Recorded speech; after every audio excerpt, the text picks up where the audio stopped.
Un terme que tout le monde utilise, mais personne ne veut définir.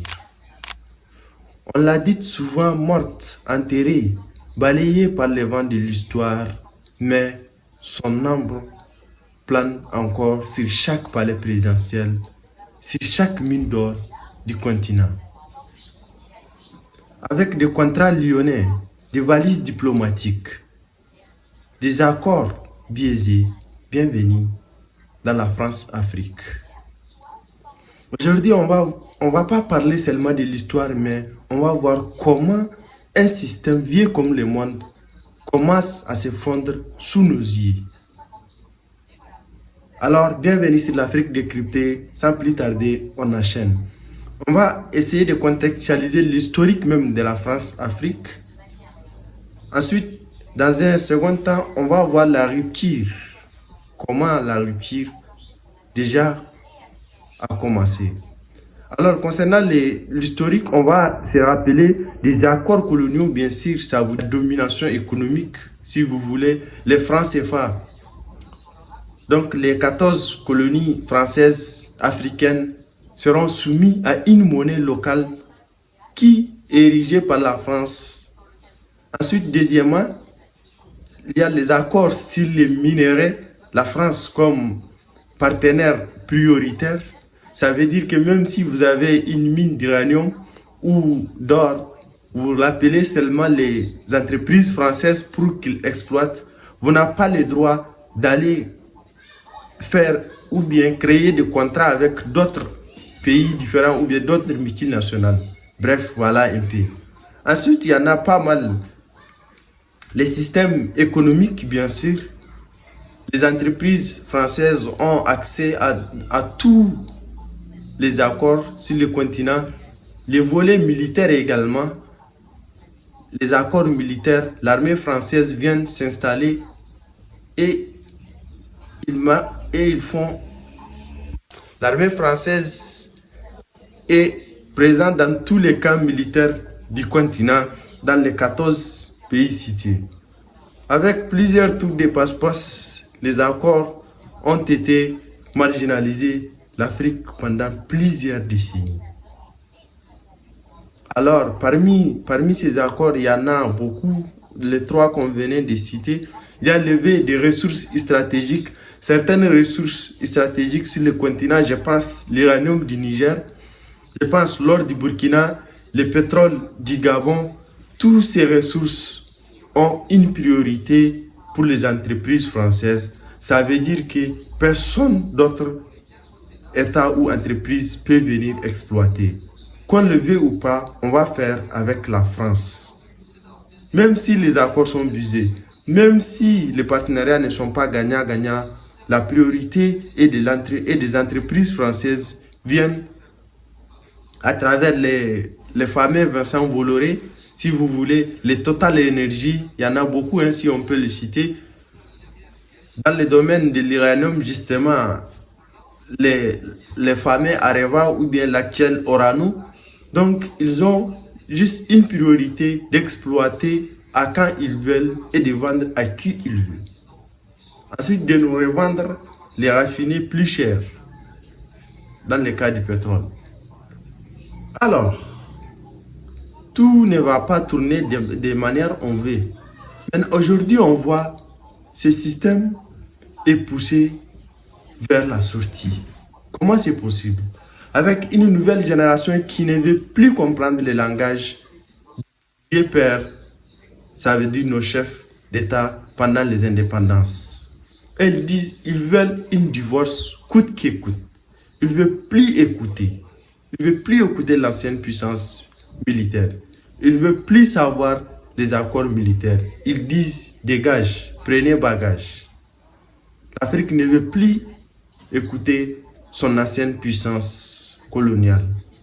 C'est vraiment un monstre, n'est-ce pas? Bien sûr, la prise de conscience sur le continent, il y a eu plusieurs cas sur le continent. Par exemple, le passage de l'AES récemment au Sahel, une prise de conscience où à chaque fois, les jeunes descendent dans la rue, ils scandalent la France dégage, la France dégage. Deuxièmement, il y a les sentiments anti-français. Les gens ont complètement veulent se désengager de la France. Alors, une question se pose ici. Une manipulation même, si je dirais. Parce qu'on voit sur les plateaux télé, dans certaines organisations internationales ou sur les plateaux télé, disent que les Africains sont manipulés par d'autres puissances, alors que non. C'est une prise de conscience. On voit les Africains comme des sous-hommes. Alors non, le rejet est total. Les Africains ne veulent plus le système ancien. Les gens descendent dans la rue partout, brandissent seulement la France dégage, la France dégage. Alors ces jeunes-là, ils ne veulent plus entendre.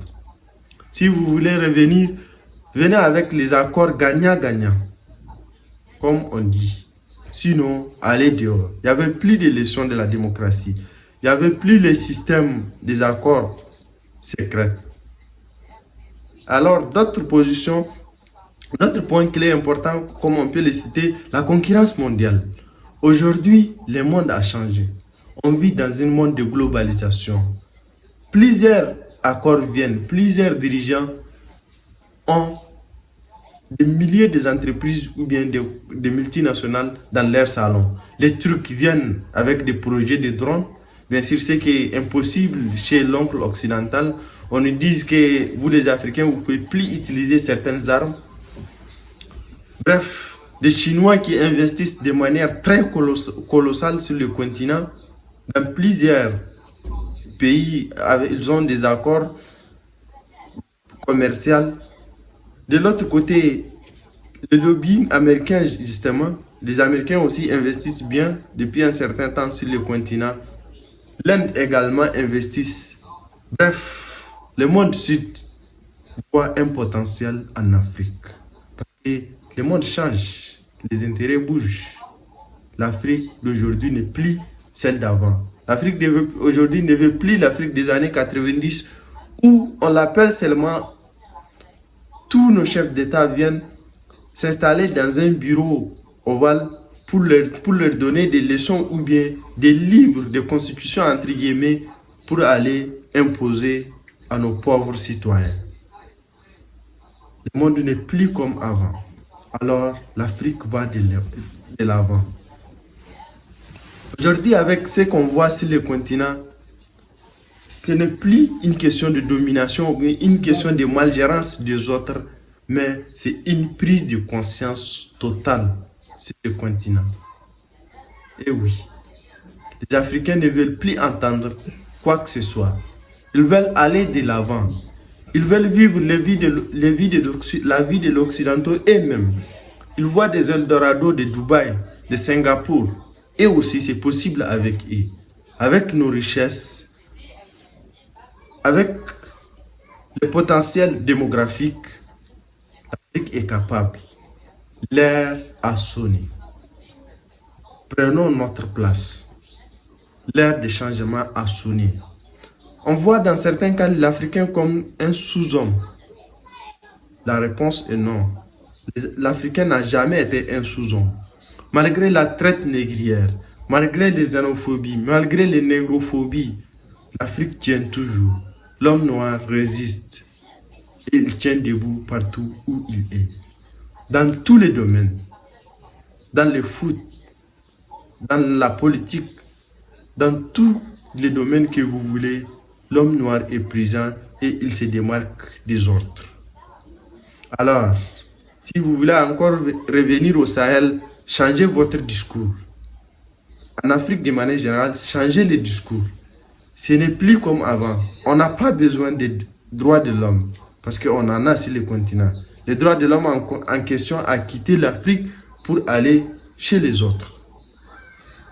Alors, l'Afrique désormais n'a plus besoin des autres pour se développer. L'Afrique n'est plus le futur, mais l'Afrique c'est le présent. Si vous voulez investir en Afrique, venez avec l'argent, les contrats seront gagnant-gagnant. Sinon, nos matières premières seront bloquées sur le continent jusqu'à on aura nos propres industries pour les transformer et manger ces places. Comme on aime le dire, les échanges ne sont pas robustes parce qu'ils ne sont pas transformés. Désormais, l'Afrique commence à prendre compte de tout ce qui a vécu, de toute l'injustice qu'il a connue pendant plusieurs décennies. Alors, toi jeune Africain, tu me regardes dans cette vidéo, prends conscience, l'Afrique n'est plus comme avant. Alors nous, on a le potentiel. Il faut oublier tes projets de prendre la route de l'océan Méditerranée, les risques avec des poissons. Il faut penser pour ton pays. Il faut penser la vie que tu imagines de l'Occident en Afrique. Parce que c'est possible. Il faut avoir des projets et concrétiser ses rêves. Tes projets se réaliseront et l'Afrique a le potentiel. La France-Afrique aujourd'hui, plie bagage. La France-Afrique est aujourd'hui dehors. L'armée française a quitté l'Afrique de manière générale dans tous les pays. Bref, il y a quelques pays qui sont là, mais pas comme avant. Barkhane a quitté bagage, a plié bagage. Sabre également a plié bagage. Dans certains pays, on voit quelques mesquins, on voit, mais ce n'est plus comme avant. Comme Macron même récemment disait qu'on va être plus pragmatique et invisible. Ce sont ces mots. Mais je pense, peine perdue. L'Afrique est déjà consciente. La manipulation n'ira plus le lier désormais. C'est fini. L'Africain veut s'en débarrasser du joug colonial. L'impérialisme ne marchera plus et ne fonctionnera plus en Afrique. Quoi qu'en fasse, c'est fini. Avec une nouvelle ère de l'AES également, justement, comme vous le voyez, les autres Africains observent de manière très pragmatique. Même les anglophones se disent étonnés de l'AES. L'AES est soutenue partout dans le monde, même les non-africains. Parce que l'ère des changements a sonné et justement c'est le point de départ. Alors, si tu es africain, où que tu es, mets-toi dans ta tête que aujourd'hui notre continent mérite une union, mérite qu'on soit ensemble pour prendre notre place. C'est possible ce qui chez les Occidentaux a marché. C'est possible ce qui a marché chez les Asiatiques. On ne parle pas de victimisation, mais on parle de nos responsabilités. Parce que c'est rappelé d'hier pour prendre conscience et d'aller à l'avant de manière consciente. On a vécu tant d'injustices, mais cela n'empêche pas aujourd'hui de prendre notre responsabilité et de se lever et d'aller à l'avant. Les Chinois, qu'est-ce qu'ils n'ont pas vécu? Avec l'histoire du passage de Mao Zedong, des milliers de Chinois sont morts de la faim. Qui n'a pas vécu? L'Inde également. Les Indiens ont vécu tant de discrimination envers de leur ancienne puissance coloniale, l'Angleterre. Toutes les puissances aujourd'hui émergentes que vous voyez ont vécu des milliers de difficultés, mais aujourd'hui ils tiennent debout. L'Afrique, justement, tout est possible. C'est juste une question d'union. On se réunit, on va de l'avant. Si on ne réunit, personne ne sera capable de nous séparer. Personne ne va mettre ces mots dans nos affaires intérieures. Alors, où on est né? On est en 2026. Prendrons conscience et le vent a sonné. Changeons nos comportements, notre façon de penser. C'est très intéressant. La manière de penser, on veut plus se comporter comme des sous-hommes, mais on veut voir un Africain capable d'agir, capable de produire, capable de fabriquer, capable de penser et concrétiser ses idées. C'est possible. Alors, on s'arrête sur ça aujourd'hui. N'hésitez pas à vous abonner si vous voulez voir d'autres sujets importants sur le continent. Ciao.